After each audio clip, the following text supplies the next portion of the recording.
Em 1483, o herdeiro do trono da Inglaterra, Eduardo, de 12 anos, e seu irmão mais novo, Ricardo, desaparecem de dentro da Torre de Londres.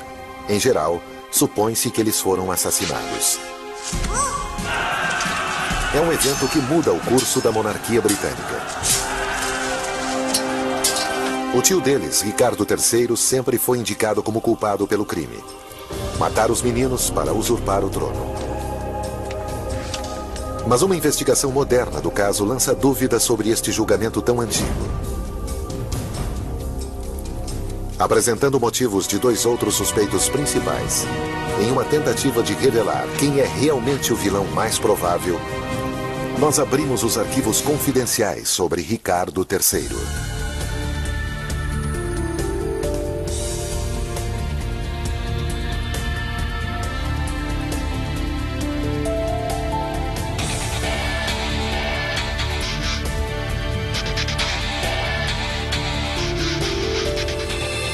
Arquivos Confidenciais. Ricardo III. O desaparecimento de dois filhos de Eduardo IV, sucessores de seu trono, é o mistério não resolvido mais infame da história real britânica.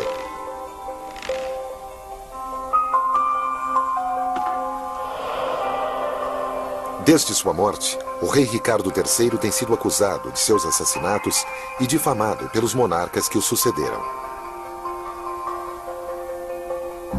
Até William Shakespeare imortaliza Ricardo como um usurpador deformado, apoderando-se da coroa da Inglaterra em meio a um mar de sangue, incluindo o de seus sobrinhos.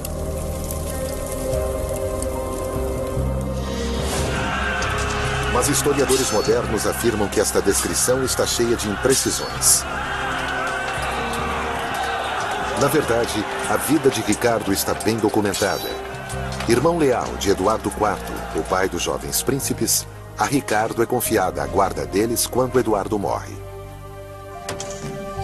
Na época, Ricardo é largamente considerado como o melhor homem para governar o país até os meninos atingirem a maioridade. Ele não é um corcunda aleijado, e nem é o único homem que pode ter o sangue dos sobrinhos nas mãos. Finalmente, possibilitando a Ricardo III ter uma audiência que ele nunca teve, será que agora ele poderá ser inocentado depois de 500 anos desta fama ruim? Em 1483, Ricardo coloca os meninos na Torre de Londres. O historiador e professor A.J. Pollard acha que o encarceramento dos meninos não prova a culpa de Ricardo. Colocá-los na torre não foi necessariamente sinistro, porque era ali que a procissão de coroação começava.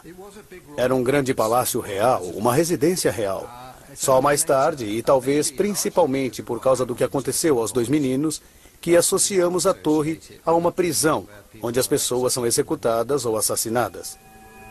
Não há dúvida de que Ricardo queria a coroa, e seu método de consegui-la é questionável.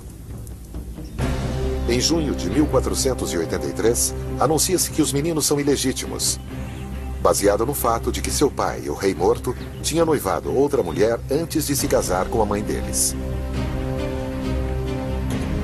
De acordo com as leis católicas da época, os príncipes são bastardos, e Ricardo, o herdeiro legítimo. O parlamento apoia esta solicitação e, em um ato conhecido como Títulos Régios, eles legalmente concedem a coroa a Ricardo.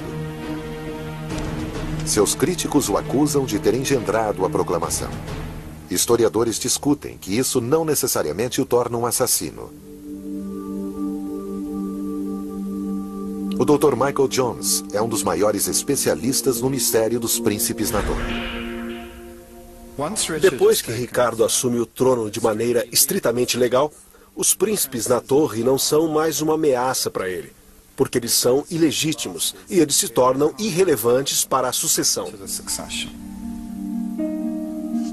Afirmações de que Ricardo assassinou os príncipes são baseadas em boatos que afirmam que, enquanto ele visitava suas propriedades no norte, menos de um mês depois de sua posse, os meninos simplesmente desapareceram. Mas relatos publicados acusando Ricardo não começam a aparecer até cerca de 50 anos depois de sua morte. Sir Thomas More, um estadista e advogado, formula a acusação em seu livro A História de Ricardo III.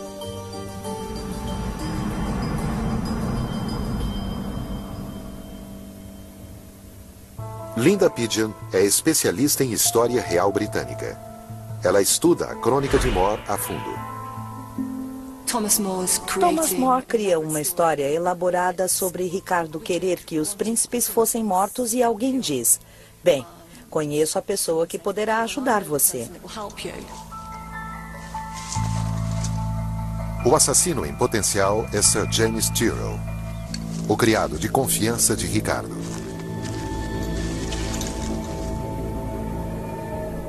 Segundo Thomas More, Tyrrell e 2 de seus ajudantes assassinam os filhos de Eduardo enquanto eles dormem. Este é o enredo que Shakespeare copia mais tarde.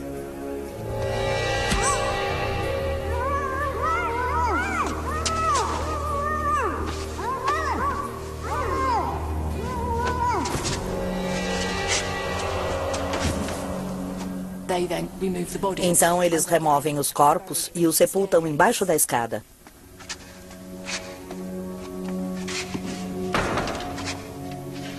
A história de More condena Ricardo.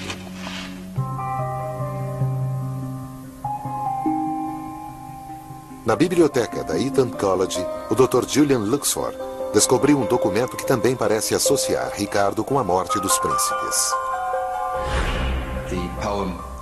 O poema fala que Ricardo III desperdiça a riqueza que seu antecessor Eduardo IV tinha acumulado e que ele suprimiu a vida da prole de Eduardo IV. Os versos são de 1485, pouco depois da morte de Ricardo, mas especialistas debatem a interpretação da palavra opprimer, que traduzida se torna suprimir. Esta palavra suprimir tem na época a mesma ambiguidade que existe agora no inglês moderno e que pode significar tirar algo de alguém. Uma forma suave de tratar um assassinato. Embora o poema difame Ricardo, ele não consegue acusá-lo de assassinato.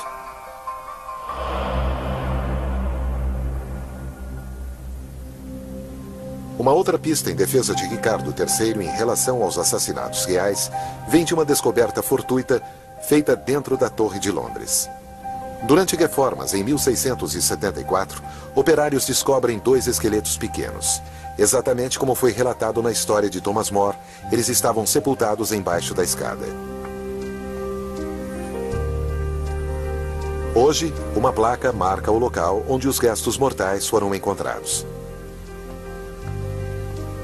Mas historiadores questionam se os ossos são realmente daqueles 2 príncipes reais.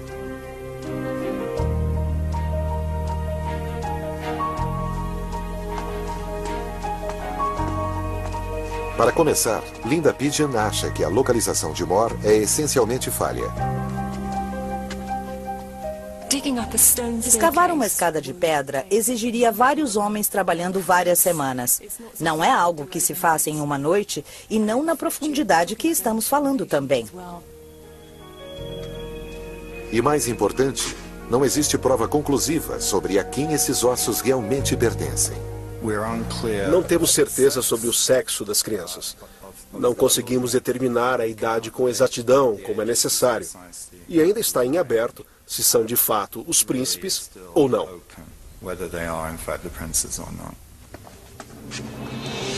Se os ossos são dos 2 jovens príncipes, isso apoia as alegações de More.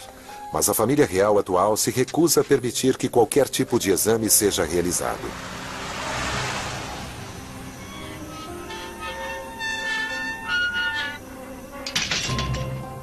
Um trabalho em andamento tenta identificar os esqueletos. Mas até que se estabeleçam ligações entre os corpos e Ricardo III, existe apenas a especulação que o conecta às mortes dos príncipes. Apesar dos séculos de recriminação, o caso contra Ricardo é surpreendentemente fraco. Investigações mais extensas revelam outros possíveis culpados. O primeiro homem merecedor de um exame mais detalhado é o Duque de Buckingham. Peter O'Donoghue é o curador de alguns dos manuscritos mais preciosos da Inglaterra. Tenho aqui um anuário escrito pelo que imaginamos ser um comerciante de Londres, um cidadão londrino, ano a ano, com registros feitos todos os anos. Entre 1482 e 1483 é dito: este ano os filhos do rei Eduardo IV foram assassinados na Torre de Londres por ordem do imoral Duque de Buckingham. Este documento é um dos poucos relatos sobreviventes do que aparentemente acontece no ano em que os príncipes desaparecem. Ele culpa Buckingham claramente. Este é o relato mais antigo que temos sobre o que os cidadãos de Londres estavam dizendo. Quando Ricardo assume o trono, Buckingham se aproveita da situação e se torna o segundo homem mais poderoso do país. Ele é uma das poucas pessoas com acesso aos príncipes. Bert Fields é advogado e historiador e vem investigando todos os suspeitos no caso.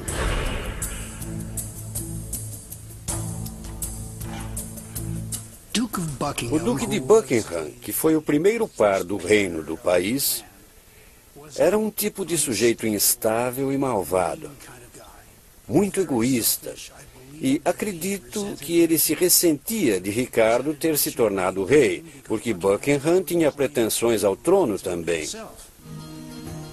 Como braço direito de Ricardo, Buckingham está sempre ao seu lado.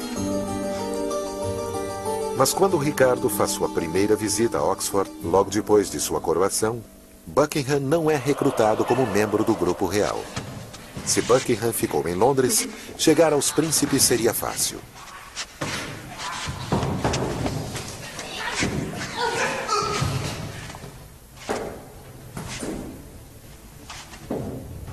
Com os meninos fora do caminho, Buckingham dá um passo grande em direção ao trono. Principalmente agora que ele implica Ricardo.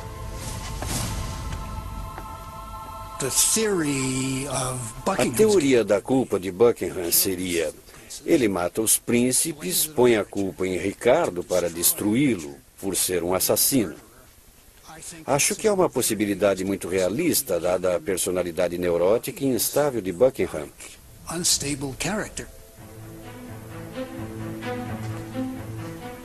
Se Buckingham realmente matou os príncipes, é quase certo que Ricardo o confrontou. Os dois homens marcam uma reunião.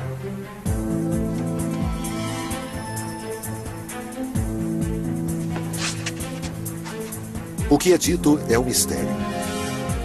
Mas logo depois, Buckingham toma uma atitude. Ele trai o rei. Eu suspeito que ele estava tramando ficar com o trono para si. Para Buckingham conseguir depor Ricardo, ele precisa de apoio. Ele se volta então para um homem que os especialistas acreditam ser o outro possível suspeito do assassinato dos príncipes na torre, Henrique Tudor, que mais tarde se tornaria o rei Henrique VII. Henrique tinha uma chance muito remota de assumir o trono. No meu ponto de vista, era uma chance quase nula. Henrique descendia de uma linhagem feminina que tinha sido barrada na sucessão. Ele tinha pouquíssima chance, mas tinha muito poder. Henrique pertence a uma das famílias mais influentes da Inglaterra e consegue recrutar um exército rapidamente. Seu próprio desejo pela coroa é o motivo pelo qual ele patrocina a rebelião de Buckingham. A insurreição não tem êxito. Ricardo ordena a execução de Buckingham.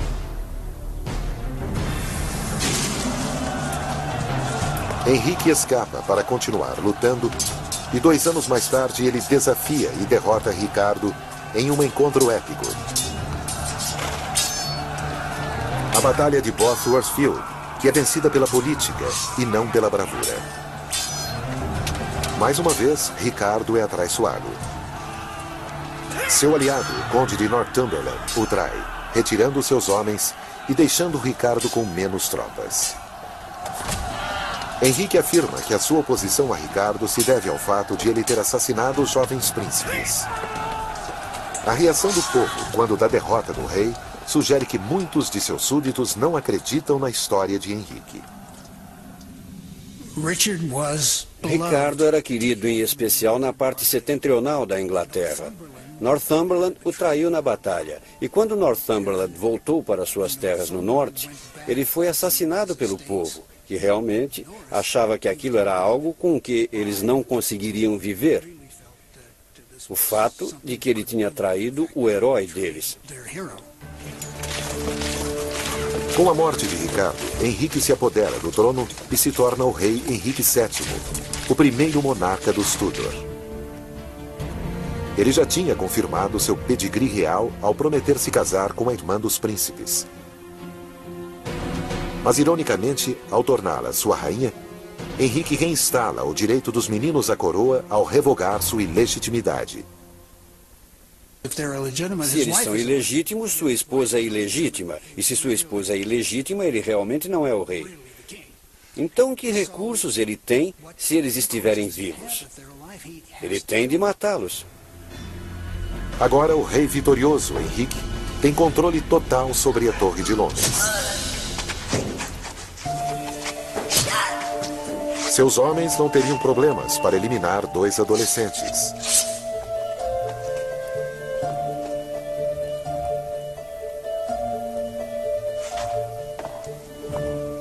O impiedoso Henrique prende e mata pessoas durante todo o seu reinado.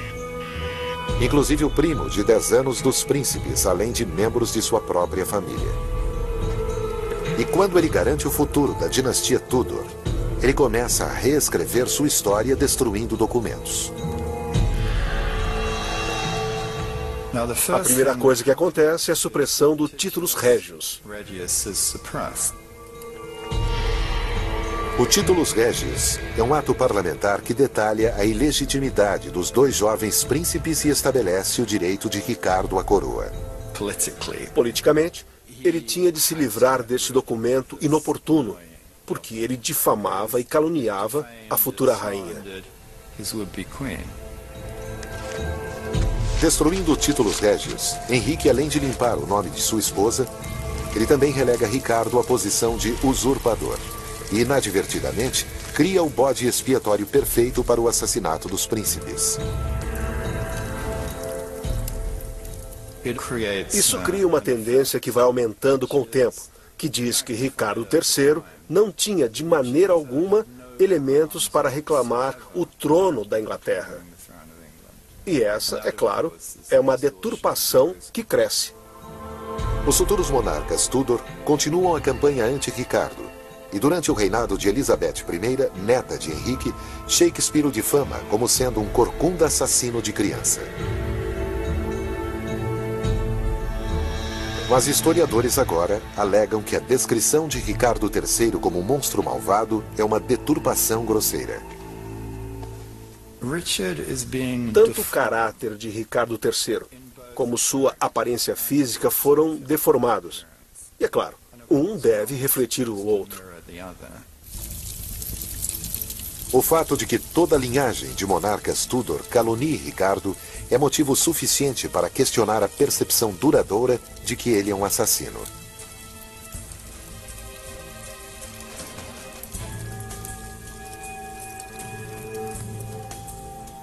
Apesar das afirmações dos Tudors, não existe prova de que Ricardo tivesse matado os meninos. A partir das provas, Henrique e Buckingham parecem igualmente abertos à suspeita. Depois da morte de Ricardo, 2 revoltas acontecem, lideradas por pessoas que afirmam ser os príncipes voltando do exílio.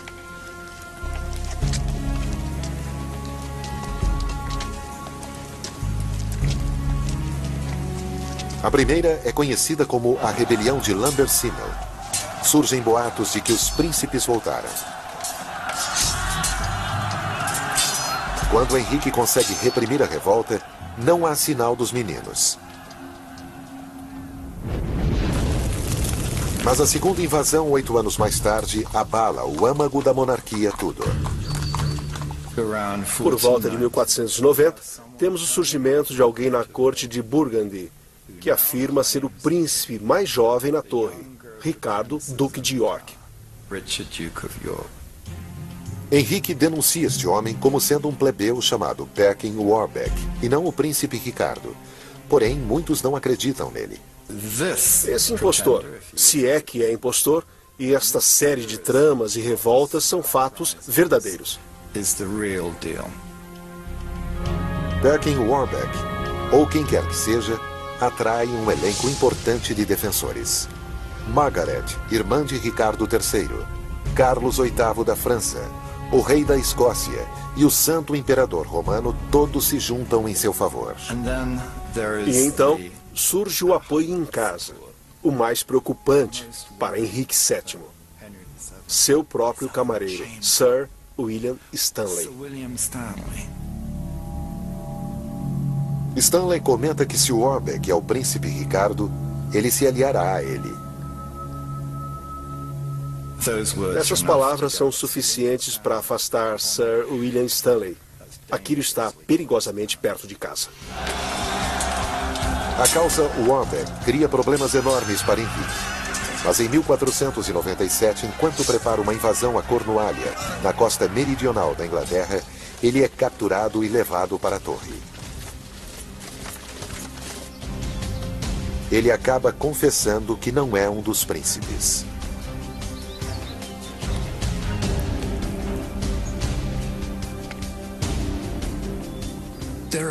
Existem tantas falhas na confissão que é quase como se ele estivesse mandando uma mensagem. Na verdade, não sou Perkin Warbeck, que foi o nome que eles lhe deram. Eu acho que ele estava dizendo, eu sou o jovem príncipe. O que é certo é que Henrique tortura e executa seu prisioneiro. E com a sua morte, as invasões cessam. Acho que temos de levar a sério o fato de que Perkin Warbeck pode realmente ter sido quem ele se dizia ser, ou seja, o mais jovem dos dois príncipes da torre, Ricardo, Duque de York, o requerente legítimo do trono e, portanto, rei Ricardo IV da Inglaterra. Muitas pessoas foram acusadas do assassinato real dos príncipes. O mais difamado, Ricardo III, foi declarado culpado sem julgamento. Mas Henrique Tudor e o traiçoeiro Duque de Buckingham são igualmente prováveis responsáveis. A menos que novas provas surjam, não há como saber quem matou os meninos.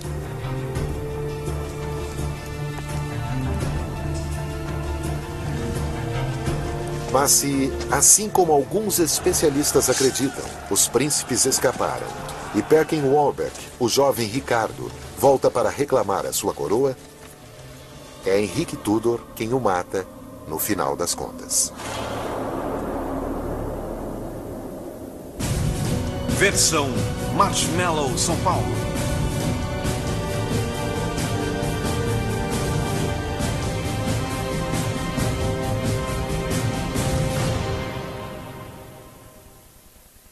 História Real Britânica.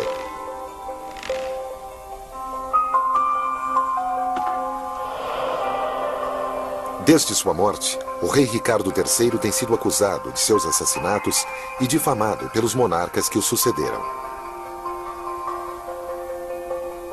Até William Shakespeare imortaliza Ricardo como um usurpador deformado, apoderando-se da coroa da Inglaterra em meio a um mar de sangue.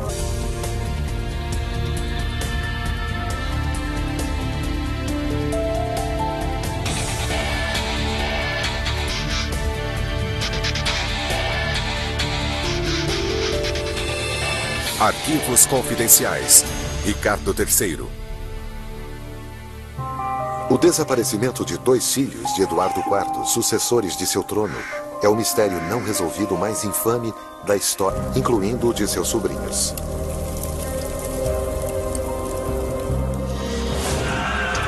Mas historiadores modernos afirmam que esta descrição está cheia de imprecisões. Na verdade, a vida de Ricardo está bem documentada Irmão leal de Eduardo IV, o pai dos jovens príncipes, a Ricardo é confiada a guarda deles quando Eduardo morre. Na época, matar os meninos para usurpar o trono. Mas uma investigação moderna do caso lança dúvidas sobre este julgamento tão antigo. Apresentando motivos de 2 outros suspeitos principais, em uma tentativa de revelar quem é realmente o vilão mais provável, nós abrimos os arquivos confidenciais sobre Ricardo III.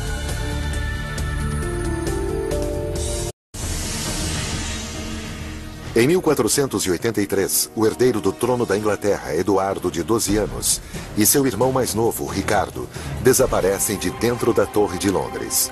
Em geral, supõe-se que eles foram assassinados. É um evento que muda o curso da monarquia britânica. O tio deles, Ricardo III, sempre foi indicado como culpado pelo crime.